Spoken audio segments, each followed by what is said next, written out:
자, 랄프 랑닉은 아직 오피셜이 뜨지 않았습니다. 근데 네. 조만간 뜰 것 같아요. 우리가 지금 월요일 오전에 영상을 찍고 있는데 이거 수시간 내로 그냥 떠버릴 수도 있어요. 원래도 그 링크가 좀 진했을 때 워크 퍼밋 때문에 첼시전 지위는 어렵고 아스날전도 어렵다고. 네, 그 다음 이제 주말부터 주말에 있는 팰리스전부터 수정궁전. 네, 수정궁전부터 지휘를 할 것으로 좀 예상이 되고. 네. 근데 잘하면 아스날전에 그 경기장에서 경기를 그 정도. 보는, 그쵸? 그냥 어딘가에 있거나 이런 느낌. 그런 정도이지 않을까. 뭐 그런 생각이 듭니다. 머터프나 뭐 이런 사람들이랑 같이 이렇게 뭐 보드진 쪽에 있을 때 같이 있든지 네. 뭐. 예. 근데 일단 랑닉이 오면서 긍정적인 변화를 좀 예상해 볼 수 있겠는데 과연 어떤 부분에서 이제 맨유가 이 부분에서 우리가 어떤 예상을 해볼 수가 있을까? 라인업도 그렇고 선수의 어떤 운용도 그렇고 통계를 통해서 팀의 전술이 이 부분에서 바뀌어야 되는구나 라는 부분도 좀 확인을 해봐야 될 것 같아요. 그 얘기를 많이 하시더라고. 랄프 랑닉이 이제 그 감독으로서 보여준 부분에 대한 어떤 이야기를 하시는 분들이 많은데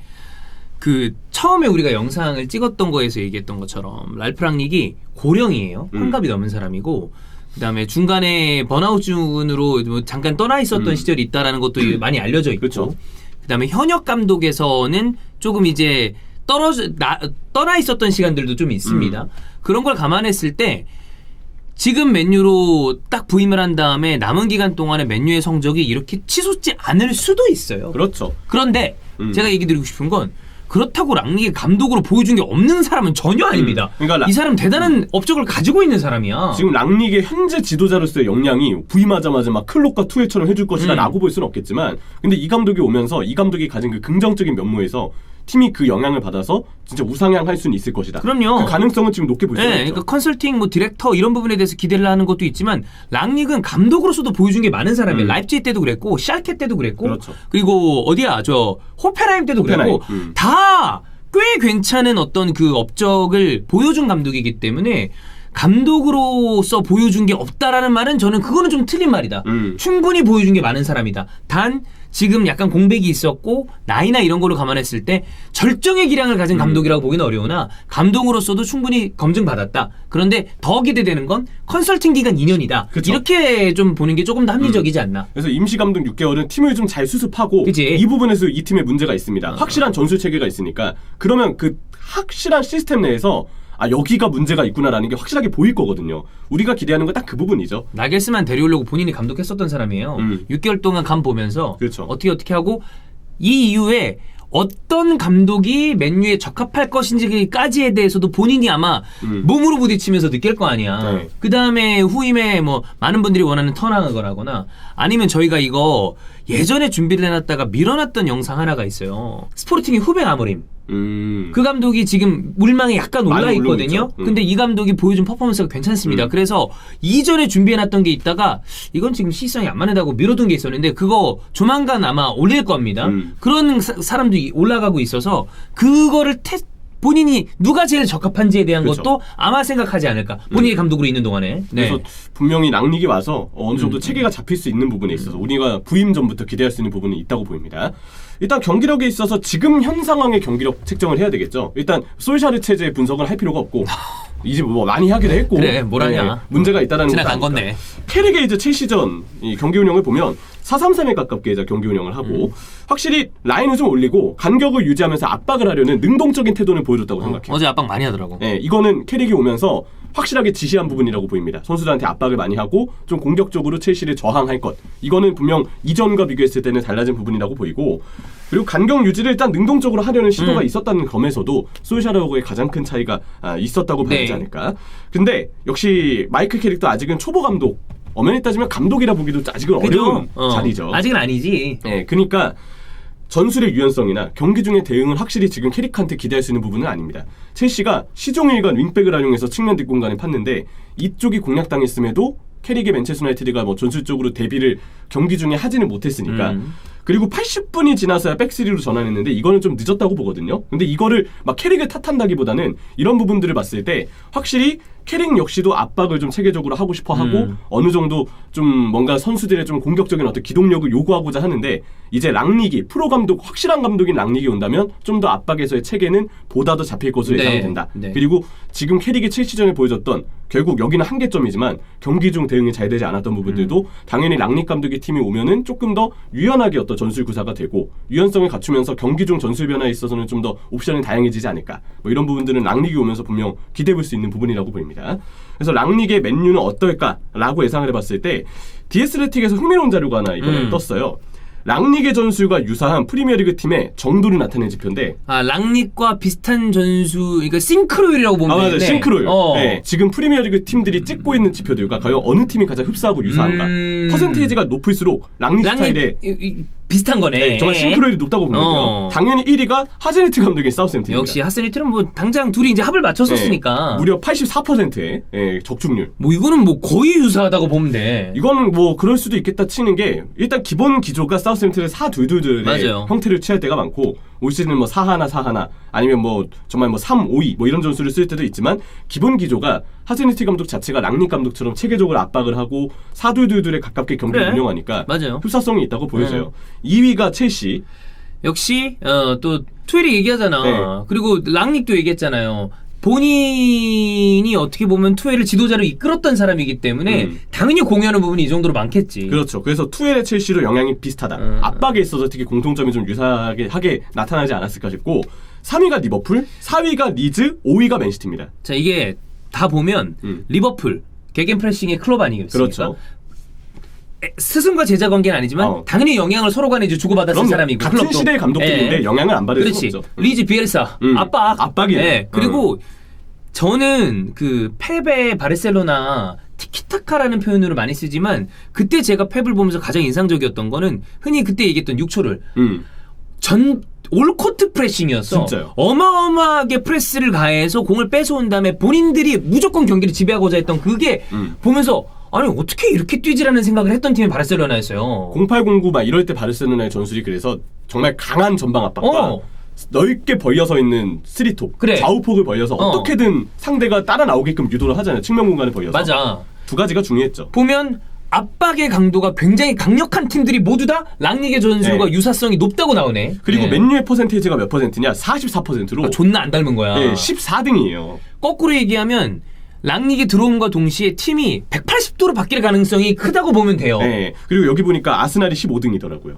존나 다르네. 네. 근데 이거는 뭐 아스날이 근데 랑릭과 다른 스타일로 지금 잘하고 있으니까 이거는 지금 문제가 될 게 아니죠. 근데 문제는 맨유입니다. 네. 맨유는 앞으로 랑릭의 체제의 컬러를 이제 받아들여야 되는데 너무 다르다는 거예요. 지금까지의 모습이. 맞아. 이거는 이제 그 전술적인 어떤 전진 패스의 빈도나 전방 압박의 정도가 그 이외에 또 디에스레틱의 기사를 보니까 차이가 많이 나더라고요.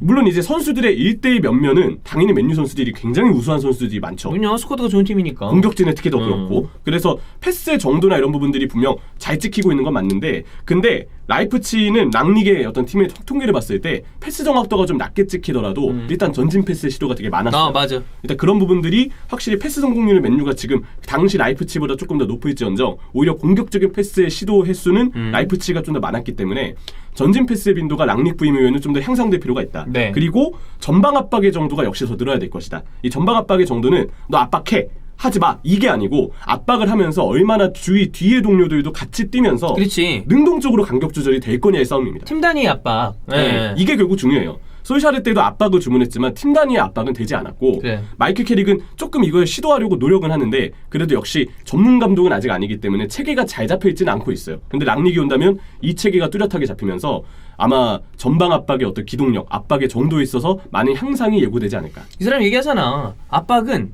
하거나 아니면 아예 안 하거나야. 네. 중간에 어설프게 해서 체력만 빠지고 뒷공간 내주는 게 아니라 제대로 해서 그 압박으로 공을 탈취한 다음에 얼마나 빠른 시간 안에 공격으로 전환해서 슈팅을 할 수 있는가.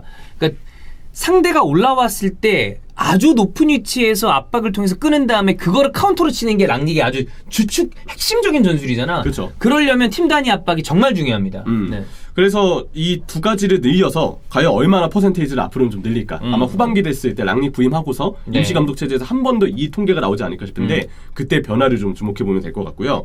예상 포메이션은 역시 4-2-2로 해야죠. 네. 근데 정말 스쿼드의 한계가 좀 랑릭 입장에서도 크다고 느낀다면 백3의 가능성도 아예 없진 않을 거라고 생각합니다. 백3를 안 쓰는 감독은 아닙니다. 주로 쓰는 게 백4긴 하지만 백3를 커리어 동안에 좀 쓴 기억은 있어요. 호펜하임 때도 썼었고. 그러니까 3-3-2-2 형태로 역시 거기에도 투공이 투톱이에요. 네. 근데 그거를 나겔스만도 그렇게 쓴 적이 있었어. 투톱을 일단 쓰긴 할 것 같습니다. 그리고 일단 기본 베이스는 백포로 예상을 하는 게 맞는 것 같아요. 네. 4-2-2-2. 그래서 일단 당연히 대해야 백포에 쇼, 맥과이어, 바란, 비사카가 베스트겠지만 비사카 자리가 지금 좀 문제가 있긴 합니다. 상황에 따라서 달로를 써서 공격적으로 달로의 네. 어떤 툴을 더 믿어볼 수도 있고 3선은 프레드와 맥토미니를 그냥 예상을 해봤어요. 저도 이게 일반적인 네. 거라고 보는데 제가 처음 영상에서 반더비크와 프레드 얘기를 했던 건 사실 지금 수비 성향의 미드필더가 마티치가 있지만 나는 마티치는 현재 어떤 활동량과 이런 걸로 봤을 때는 랑니가 맞지 않는다고 봐요. 맞아요. 근데 이게 지금까지 쭉 라이프치히나 랑닉이 써왔던 아니면 그런 스타일의 감독들이 써왔던 선수들을 보면 완전히 사이즈만 보는 건 아닌 것 같아요. 왜냐면 내가 언뜻 생각나는 건 뭐 예를 들어 덴메라거나 덴메, 예. 아니면 케빈 캠펠 그러니까 이런 선수들이 또 덴메는 좀 수비적으로 많이 서는 선수입니다만 결국에 영리하게 볼을 좀 찰 줄 알아야 된다고 생각을 해요. 저는. 그렇죠. 앞쪽으로 공을 보낼 줄 알아야 돼. 근데 거기에 맥터미니가 좀 아쉬운 부분이 나는 있다고 봐. 네. 그래서 난 프레드는 수혜를 볼 거라고 생각하고 내가 반더비크를 넣었던 이유가 반더비크가 거기서 영리하게 공을 찰 줄 아는 선수거든요. 아약스에서도. 그래서 수비적으로 좀 불안하다는 느낌은 드는데 꼭 수비적인 선수가 있어야만 사이즈가 큰 선수가 있어야만 나는 압박이 잘 된다고는 생각하지 않아요. 맞아요. 투미드를 쓰면서 사실 첼시도 투미드를 쓰고 있는데 네. 그래도 미드필드에서의 장악력은 크게 문제가 없잖아요. 그런 면으로 봤을 때 나는 반더비크와 프레드도 언젠가 한번 합을 맞춰서 나올 수도 있지 않을까라는 생각 때문에 그걸 쓴 거였거든. 저도 근데 이쪽도 예상이 많이 돼요. 네. 그러니까 지금은 맥토미니를 넣긴 했지만 우리 위험성을 좀 줄이고자. 기본빵은 나는 맥토미가 네. 먼저 들어갈 거라고 봐. 근데 반더비크가 나와서 이 선도 같이 볼게요. 브루노 네. 페르난데스랑 산초가 좌우 공미가 될 나는 것 같아요. 여기가 될 거라고. 좁혀있는 투 공미에. 그렇다면 오른쪽 공미를 산초가 서게 될 가능성이 큰데 이 산초랑 오른쪽 중앙 미드필드로 반더비크를 세우잖아요. 그러면 오른쪽 좌우 네. 밸런스가 아주 괜찮아질 거란 말이야. 둘의 시너지가 많이 나올 수가 네. 있어요. 물론 여기에도 오른쪽 풀백이 누구냐의 어떤 그렇지. 고민이 생기지만 둘 다 주고받고 움직이는 거에 대해서 굉장히 영리하게 움직이는 선수들이기 때문에 제가 보기에도 뭐 수미나 어떤 사이즈에 있어서 랑닉이 엄청 집착할 거라고 보이진 않고 활동량 많은 두 명의 미드필드, 볼 이쁘게 차는 미드필드로 투미드를 세워서 이들의 기동력과 기술을 바탕으로 원볼란치가 없거나 아니면 수미가 따로 없다 하더라도 이 단점을 투미들의 활동량으로 메우지 않을까라는 예상은 돼요. 네, 반더빅은 네. 또 제법 많이 뛰는 선수이기 때문에 산초와의 시너지를 생각하면 오히려 반더빅이 나오는 게 맞습니다. 맥토미니는 빌드업에서 영향력이 너무 아쉬우니까. 뭐 이건 어떻게 될지 그냥 예상이니까. 근데 뭐 이 예상이 어려운 이유가 그만큼 팀에 확실한 수비를 도와주는 미드필드가 사실 그치. 없기 때문이긴 맞아. 합니다. 그리고 투톱은 호날두와 그린우드를 예상해봤어요. 나는 호날두랑 레시포드를 보는 건 레시포드가 가져다주는 압박의 효과 그리고 힘이 있어요. 침투가 있죠. 이 선수로 하여금 상대의 라인을 물리게 만들고 올라왔을 때 카운터 프레스를 치는 거는 굉장히 빠른 선수니까. 근데 그린우드도 좋고 그렇죠. 아까 다른 영상에 얘기했지만 나는 호날두는 이런 조직적인 팀 압박은 충분히 소화할 수 있는 선수라고 생각합니다. 이 선수 개인의 활동량과 이런 거는 떨어졌지만 많은 분들이 호날두 그리고 기사도 나오더라고. 호날두가 과연 랑닉 체제에 맞을 것인가. 얘기할 만한 주제라고 생각해요. 그리고 시선이 사람들마다 다를 거라고 보지만 난 적응하고 충분히 될 거라고 봐. 그리고 랑닉이 쓸 수 있는 선수라고 생각해요. 네, 그리고 이런 뭐 호날두 리스크 이런 얘기들 나올 때마다 항상 얘기하지만 메시 리스크도 마찬가지고 어떤 팀이 호날두나 메시처럼 활동량이 조금 부족할 수 있는 나이 많은 선수를 가지고 있는데 그 선수 근데 클래스가 확실하잖아요. 이 선수를 보유함으로써 압박에서 짊어지게 되는 리스크보다 이 선수를 보유함으로써 얻게 되는 효과가 너무 많아요. 있어요. 랑닉이 예전에 인터뷰에서 메시 호날두에 대한 얘기를 했잖아. 비싸고 나이가 많다라는 얘기를 했지만 있는 선수를 쓸 수 있는 거 아니야. 그렇죠. 데려오는 거에 대해서 부담이지만 난 쓸 수 있다고 봐. 저도 네. 쓸 수 있다고 봐요. 근데 뭐 전폭적으로 여기에 만약에 부상이 아닌 돌아왔어요. 그러면 랑닉이 존나 좋아할 선수 있죠. 카바니. 기가 막히게 들어맞을 거예요. 사실 카바니가 부상만 아니면 호날두 카바니 투톱도 충분히 네. 괜찮은 아니면 뭐 카바니 레시포드. 그것도 가능하죠. 카바니 그린우드. 레시포드 그린우드 다 왜 공격진은 좋아. 카바니가 나는 이건 다 될 거라고 봐요. 뭐라 나이를 무색하게 만드는 나이를 그냥 그럼. 있게 만드는 활동량이 있으니까. 네. 근데 이제 우려점은 역시 아까 얘기드린 수미 이 확실한 수비를 도와주는 미드필드가 없기 때문에 삼선 구성이 예상이 잘 안 됩니다. 이 부분에 아쉬움이 있고 두 번째는 체력 걱정이에요. 시즌 좋은 부임이기 때문에 이 비시즌부터 선수들의 체력을 바탕으로 압박에 대한 그 기초 훈련이 되어 있는 게 아니잖아요. 무리해서 랑닉의 압박을 시작부터 시즌 중에 구현하려고 하잖아요. 그치. 선수들이 부하가 올 수 있어. 부하가 올 수 있어요. 체력적으로 우리가 이 정도의 압박 전술을 할 거라는 준비가 피지컬적으로 안 돼 있을 수 있습니다. 이거는 비시즌 동안 계속 체계적으로 훈련을 해서 프리시즌부터 몸을 이미 만들어놔야 되는데 그 준비가 안 될 수 있고 게다가 부임 시기도 저는 약간 걱정돼요. 12월이 곧 찾아옵니다. 12월은 개빡센 시기거든요. 그렇죠. 근데 우리도 이 빡센 빡세요. 시기, 이 빡센 시기에 압박 축구를 한다. 근데 선수들은 몸이 준비되어 있지 않다. 그러면 이게 굉장한 부하로 이어질 수 있기 그치. 때문에 이거 좀 염려가 됩니다. 세 번째는 역시 오른쪽 동선인데 완비사카의 문제 때문에. 네, 비사카 안 그래도 사실 그 부분에 약점이 있던 선수들 최근에 그냥 폼 자체가 안 좋으니까.